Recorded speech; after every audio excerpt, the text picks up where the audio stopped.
ከውጭ ደግሞ እችትላችሁ ከውጭ ሆነ ይመስላል። እንደዚህ ነው ቤተክርስቲያን።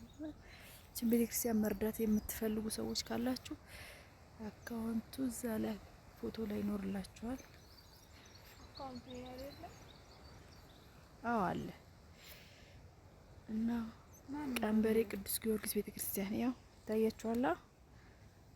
መርዳት ለምትፈልጉ ሰዎች መርዳት ትችላላችሁ። ለነፍሳችሁ ነው። ሀገሩ ገዳሙ እንደዚህ ነው። ይሄ እንዳለ የቤተክርስቲያኑ ከውጭ ያለው ነው። እኛ ስውራ ማርያም መጣን በዚች ጎራ ብለን ነው በእግራችን ማለት ነው። እና እርዱ ቤተክርስቲያንን እርዱ። ቤተክርስቲያን በጣም ታግዙ።